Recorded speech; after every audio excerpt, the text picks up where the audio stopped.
নমস্কার, আমি প্রদীপ প্রামাণিক। নবজীবন study centre তরফ থেকে নেতাজি সুভাষ মুক্ত বিশ্ববিদ্যালয়ের সকল ছাত্রছাত্রীকে স্বাগত জানাই।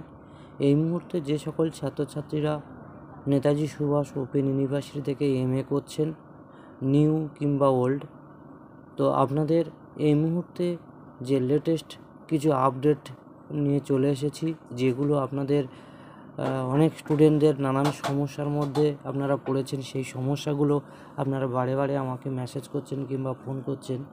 সেই টোটাল যে সমস্যাগুলো হলো যে রিনিউয়াল কবে ডেট দেবে, বাকিদের রেজাল্ট আপনারা কবে পাবলিশড হবে, আর এদের রেজাল্ট কী হবে, A-B রেজাল্টে লেখা থাকলে কি করতে হবে, মার্কস ট্রান্সফার করলে কত দিনের মধ্যে রেজাল্ট হাতে পাবেন, পিজি নিউ স্টুডেন্টদের পরীক্ষা কবে হবে, পিজি বুকস কবে পাবেন, অর্থাৎ যারা নিউ কিংবা ওল্ড আপনাদের যে রেজাল্ট সেটা আপনারা কবে পাবেন, মানে যারা রিনিউয়াল করেছিলেন তাদেরও পিজি রেজাল্ট যে হার্ড কপিটা আছে সেটা আপনারা কবে পাবেন। আর লাস্ট পয়েন্ট হলো এনরোলমেন্ট সার্টিফিকেটটা হয়তো অনেকে হারিয়ে ফেলেছেন কিংবা অনেকে কলেজ থেকে তোলেননি, তো পরীক্ষার ক্ষেত্রে কি সমস্যা হতে পারে বা এনরোলমেন্ট সার্টিফিকেটটা কী সেটা নিয়েও আলোচনা হবে আজকেকার এই ভিডিওতে। তো চলুন আমি শুরু করি একে একে। যে প্রশ্নগুলো আপনাদের আমি বললাম সেই প্রশ্নগুলো আমি একে একে শুরু করছি, আপনারা শুনতে থাকুন। আমি সেই সঙ্গে বলে রাখি, যদি আমার এই চ্যানেলে যদি নতুন হয়ে থাকেন, চ্যানেলটা সাবস্ক্রাইব করে পাশে থাকা অল নোটিফিকেশন অন করে রাখবেন, যাতে ইউনিভার্সিটির যাবতীয় আপডেট ইনফরমেশান আপনারা সবার আগে পেয়ে যান। এছাড়াও সমস্ত ইউনিভার্সিটির যাবতীয় খবরাখবর থেকে শুরু করে প্রিভিয়াস সালের কোশ্চেন, ক্লাস, সমস্ত কিছু আমার এই চ্যানেলের মাধ্যমে পেয়ে থাকবেন। এবং যতক্ষণ না আপনারা ভালো মার্কস নিয়ে পাস আউট করছেন, সমস্ত রকম হেল্প আপনারা আমার এই চ্যানেলের মাধ্যমে পেয়ে যাবেন। চলুন আমি শুরু করে প্রথমে আসি যে রিনিউয়ালটা কবে হবে। দেখুন, যারা নিউ ফার্স্ট ইয়ার এবং যারা ওল্ড ফার্স্ট ইয়ার কিংবা সেকেন্ড ইয়ার হয়ে আছে, অনেকে পরীক্ষা দেয়নি, তো রিনিউয়ালটা হচ্ছে পরের ইয়ারের ভর্তির প্রক্রিয়া হচ্ছে রিনিউয়াল, অথবা কেউ যদি এখনও কারণে সেকেন্ড ইয়ারে যাওয়ার পরে সে পরীক্ষায় না বসে থাকলে তাকে রিনিউয়ালশিপ ফর্ম ফিল আপ করতে হয়। এই রিনিউয়ালের ফর্ম ফিল আপটা শুরু হবে অন্তত 1 মাসের মধ্যে। আপনাদের এই বিজ্ঞপ্তি আগামী 1 মাসের মধ্যেই বিজ্ঞপ্তি পাবলিশড হবে, কারণ যে সমস্ত রেজাল্ট এখনও পর্যন্ত বাকি যে সমস্ত ছাত্রছাত্রীদের রেজাল্ট এখনও পর্যন্ত ছাড়েনি, সেই রেজাল্টগুলো আগামী 1 সপ্তাহের মধ্যে বা 1 সপ্তাহ পরেই ওরা সমস্ত কিছু ছাড়তে চলেছে, এবং এই রেজাল্ট আউটের পরেই আপনাদের রিনিউয়ালের প্রক্রিয়াটা শুরু হয়ে যাবে। এবার আসছি যাদের আরে রেজাল্ট কবে হবে। দেখো, যাদের আরে হয়েছে তাদের কিন্তু ইউনিভার্সিটি থেকে ডাক পড়েছিল, এবং আগামী দিনে ওরা এই রেজাল্টটা অনেক লেটে ছাড়বে এবং ওগুলো ওয়েবসাইটে ছাড়বে না, এবং সবার শেষে ওরা কলেজেই এই হার্ড কপিগুলো পাঠিয়ে দেয়। ফেল হোক আর পাস হোক, যেই রেজাল্ট হোক না কেন, ওরা সবার শেষে এই রেজাল্টগুলো আপনাদের যে কলেজে আপনারা অ্যাডমিশান হয়েছেন সেই কলেজগুলোতে ওরা পাঠিয়ে দেবে। পরের প্রশ্ন হচ্ছে AB, অর্থাৎ অ্যাবসেন্ট আছে রেজাল্ট, এবং কী করতে হবে। অ্যাকচুয়ালি AB মানে হচ্ছে অ্যাবসেন্ট আছে, আপনারা যে পরীক্ষাগুলো আপনারা পরীক্ষায় বসেননি সেখানে সেই পেপারগুলোতে রেজাল্টে AB এসেছে, অর্থাৎ অ্যাবসেন্ট এসেছে।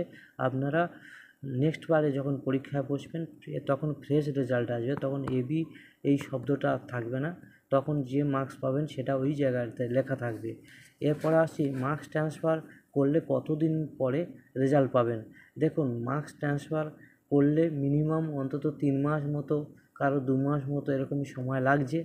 তবে হ্যাঁ, যদি কেউ এরকম কম সময়ের মধ্যে মার্কস ট্রান্সফারের রেজাল্ট পেতে চান তাহলে অবশ্যই আপনারা আমাদের সাথে যোগাযোগ করবেন। আমরা কম সময়ের মধ্যে আপনাদের এই যে মার্কস ট্রান্সফারের প্রক্রিয়াটা কমপ্লিট করে কলেজে রেজাল্ট পাঠিয়ে দেওয়ার ব্যবস্থা আমাদের স্টাডি সেন্টারে আছে, অবশ্যই করে যোগাযোগ করতে পারেন। পরের প্রশ্ন আসছি, পিজি নিউ স্টুডেন্টদের পরীক্ষা কবে হবে, অর্থাৎ যারা 2024 সালে অ্যাডমিশান হয়েছিল তাদের পরীক্ষাটা হিসেব মতো এতদিন শুরু হয়ে যাওয়ার কথা ছিল। যারা বিশেষ করে গত বছরে যারা অ্যাডমিশান হয়েছিল এই সময় তাদের তার আগে যারা 23-এ কিংবা 22-এ অ্যাডমিশান হয়েছিল তাদের পরীক্ষা জানুয়ারি মাসে শুরু হয়েছিল, কিন্তু এবছরে এখনও পর্যন্ত বিজ্ঞপ্তি পায়নি এই কারণে যে ইউজিদের পরীক্ষাটা অনেকটা দেরি করে ফেলেছে ইউনিভার্সিটি।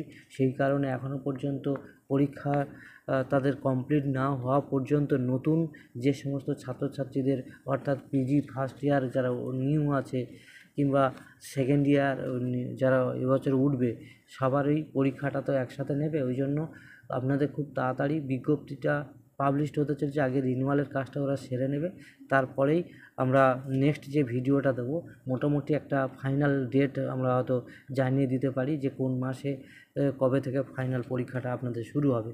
এটা আমি নেক্সট ভিডিওতে আমি দিয়ে দেবো। পরের পরীক্ষা হলো এবার বই। দেখুন, বই প্রত্যেকটা কলেজে চলে গেছে। যারা পাননি অবশ্যই করে কলেজে খোঁজ নিন। আপনাদের স্টাডি মেটেরিয়ালস আপনাদের কলেজে রিনিউয়াল যাদের হয়ে গেছে তারা রিনিউয়ালের পরের ইয়ারের বই পাবেন। যারা নতুন স্টুডেন্ট আছেন তাদেরও বই কলেজে চলে এসেছে, আপনারা কলেজ থেকে কালেক্ট করে নিন। রেজাল্টে হার্ড কপি কবে পাবেন? দেখুন, রেজাল্ট আউট হওয়ার এক সপ্তাহ পরে সমস্ত কলেজে ইউনিভার্সিটি রেজাল্ট পাঠিয়ে দেয়। আপনার যদি এক সপ্তাহ হয়ে যায় রেজাল্ট আউটের, আপনারা অবশ্যই করে আপনাদের যে কলেজে ভর্তি হয়েছে অর্থাৎ যে স্টাডি সেন্টারে আপনারা ভর্তি হয়েছেন সেই স্টাডি সেন্টারে গিয়ে খোঁজ নেবেন। সেখানে আপনাদের রেজাল্ট চলে যায় বা চলে গেছে, আপনারা ওখান থেকে ওটা হার্ড কপি জেরক্স করবেন বা কালেক্ট করবেন। এবং যাদের আরে বা কোনো রকম সমস্যা হয়েছে, ফেল হয়েছে, অবশ্যই করে যদি পাস করতে চান তখন আমাদের সঙ্গে যোগাযোগ করবেন। আমরা তার বিকল্প কীভাবে পরীক্ষা না বসে পাস করা যায় সেই ব্যবস্থা আমরা করে দেবো। এবং তবে হ্যাঁ, যদি স্টুডেন্টদের দুটো সাবজেক্টে ফেল হয় তাহলে অবশ্যই সেই ক্যান্ডিডেটের পুনরায় পরীক্ষায় বসতে হবে দুটো পেপারে। যদি একটা পেপারে এবং সেকেন্ড ইয়ার অর্থাৎ লাস্ট ইয়ারের স্টুডেন্ট হয় একটা পেপারে ফেল করে তাহলে সেক্ষেত্রে তাদেরকে মার্কস ট্রান্সফার করে পাস করার ব্যবস্থা আছে। এরপর আসছি এনরোলমেন্ট সার্টিফিকেট কী।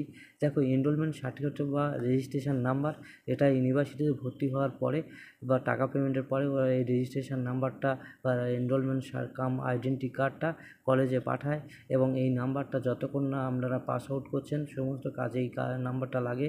এবং যখন ফাইনাল পরীক্ষায় আপনারা বসতে যাবেন তখনও পর্যন্ত এই সার্টিফিকেট ছাড়া আপনাদের ফাইনাল পরীক্ষায় বসতে দেবে না। তো অবশ্যই করে আপনারা এটা সংগ্রহ করে নেবেন আপনার স্টাডি সেন্টার থেকে। এরপরে আসছি এমএসডব্লিউ ফিল্ড ওয়ার্ক বা ডিজার্টেশনের যে পেপারগুলো কীভাবে করতে হবে সেগুলো আমরা আমাদের এই চ্যানেলের মাধ্যমে আমি দিয়ে দিই, আপনারা অবশ্যই করে পাবেন। এবং কীভাবে সালের প্রশ্নপত্র ডাউনলোড করবে সেসব প্রক্রিয়া আমি ইতিপূর্বে দিয়েছিলাম, কিংবা যদি না পেয়ে থাকেন সেই ভিডিও আমি আবার দেখিয়ে দেবো, আপনারা ঘরে বসে পেতে পারেন। এছাড়াও যদি কারো কোনো রকম প্রশ্ন থাকে অবশ্যই করে আপনারা আমাদের ইনবক্স করবেন, আমরা চেষ্টা করব সমস্ত প্রশ্নের উত্তর নিয়ে আপনাদের সামনে হাজির হতে। ধন্যবাদ, ভালো থাকুন, নমস্কার।